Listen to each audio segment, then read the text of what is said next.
Hello sword friends, this is Alex from Swordier. So in last edition, I shared with you guys our Swordier's Naginata, the specifications, that the length like 2.2 meters long, and also the cutting test of the tatami mat and also the bamboo cutting test. So in today's edition, our points here is do the unboxing to share with you how we package our Yari, and of course, we share the specifications and of course the thrusting powers. I wouldn't recommend you use it for the Yari to do all of the cutting, especially for the tatami mat and other things. But it's definitely a good choice for do the thrustings, right? So let's see what's gonna happen. But first, let's do the unboxing. So basically, you will see that it shares the same package size, package design as our Naginata.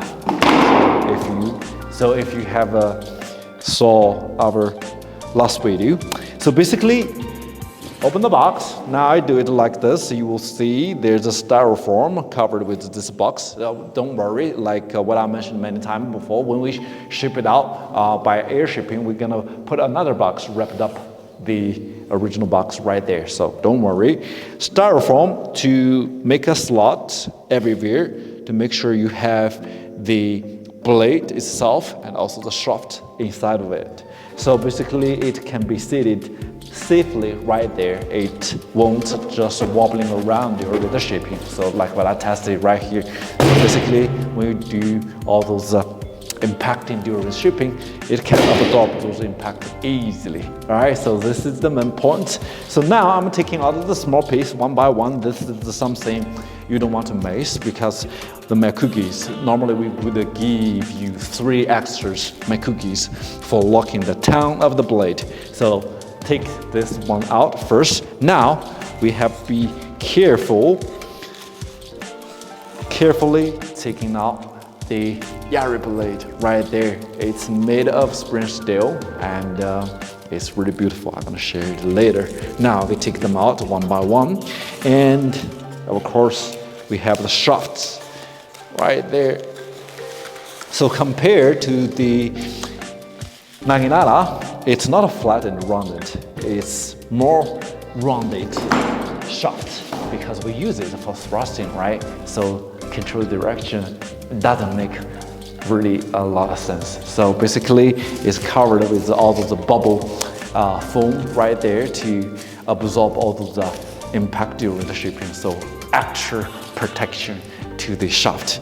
My only complaints, we have find a better way to solve this problem. It's a styrofoam during, especially do the unboxing. It can be a little bit flying away and not very easy to do the cleanup. So I definitely in the future, I might have to improve it, but if you have good suggestions, you're more than welcome to share with us. Now I finished the unboxing. Let's start from the blade itself first, the Yari blade. Now, as you can see, we always have those plastic bag to cover up the blade itself. For the first time user, I would recommend you to use the tissue paper to wipe off the oil. So, because during the shipping, we wanted to keep it off the erosions and the moistures as well. Now, you have this beautiful spring steel blade, very thick, heavy duty, and also the length of the blade is 50 centimeters. So the tongue part is 32 centimeters. All combined is around like 82 centimeters for the Yari blade itself. So beautiful, has this mirror-like forged well. But I ask you to be really careful with the edge here as well. It's sharpened, all right? So even though I said I wouldn't recommend to use a Yari blade to cut the tatami mats, but still it's sharpened, all right, really sharp. And even the tip right here is sharpened for the thrusting powers. So this is the Yari blade. Now you have the cookie 3 extra, like what I mentioned. And here we go. We have this shaft, like what I said, it's rounded, so you don't have to worry about those vibrations because you use it massively for thrusting. In former videos, I mentioned that Besides, we use the bamboo composite for the shaft. Now the shaft in my hand is already 1.7 meters long. The weight is around 1,200 grams. So it's a little bit heavier compared to the naginata shaft. This is the specification, the differences compared to the naginata. And also the blade itself is way heavier compared to the naginata as well. So this one is already 1,200 grams. All right, so this is the big differences. Now let's take a closer look at the shaft itself. I think it's really beautiful, especially with those dragon patterns, carvings on the bottom of the shaft, rounded here, so easily you can just use it in the battle as well for the end of the shaft.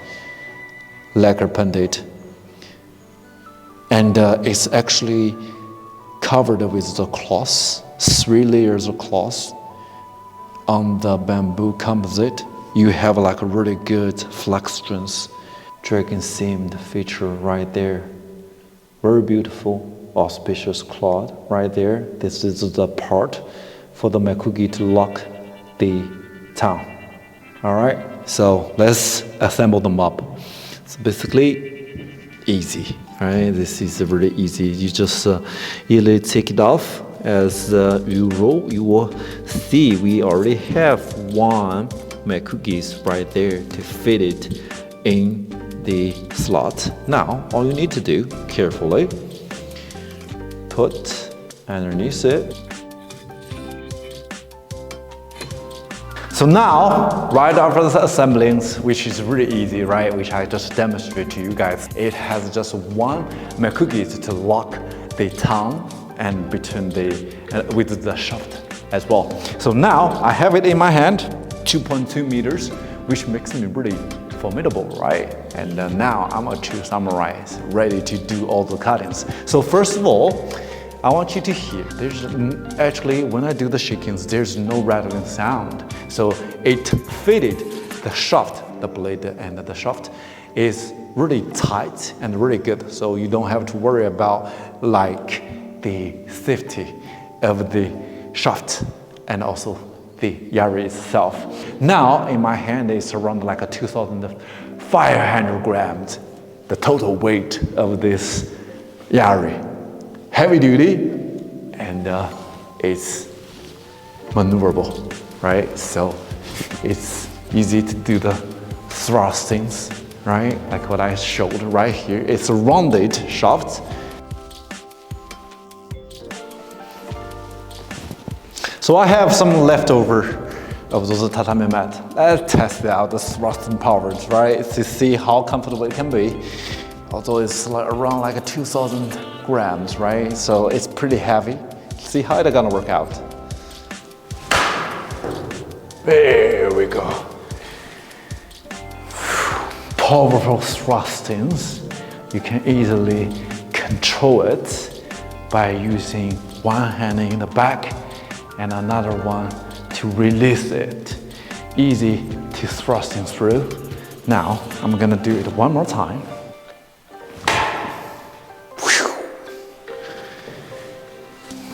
Through and through.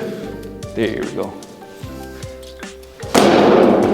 Man, ferocious in the thrustings.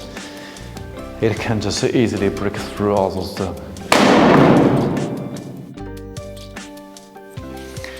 So now, I think I did enough thrusting testings for this beautiful Yari. All right, now I'm gonna weapon it off, so like my hand can feel it. There's no chipping on the blade. This is real steel. I mean, you could definitely use it for the heavy duty works, especially to do all those thrustings. I think they can easily like thrusting through all those plate mails and all other metals as well. But I'm not gonna test it here, I think that will be losing the purpose of me doing those demonstrations here. For Yari, when you have it, you definitely you can practice kind of like a shaft and also a boost off. You can use it for practice all the positions and the moves to make sure you get familiar with all of the techniques. It just makes your body health. And of course, you can use those bottles like us to do the thrusting, to practice your aiming capabilities, and also to like enhance your arms, right? So I think that's the purpose of you guys having a beautiful true to historical Yari collections, and also you can use it for practice. I think that's the best way to respect the history, and also it's another way to respect the craftsmanship of those former swordsmiths which we have been go through. All right, so I think that's pretty much everything I want to say about this beautiful Yari. I did the unboxing, and also I share the basic specifications with you guys as well. All right, so that's pretty much. If you want to learn more information, you are more than welcome to check out our website, swordier.com. And of course, you are more than welcome to talk with us directly from our website as well. All right, so you guys, stay tuned and stay sharp. Remember to check out our Swordier Naginata and Yari as well. All right, so guys, stay tuned and stay sharp. Bye-bye.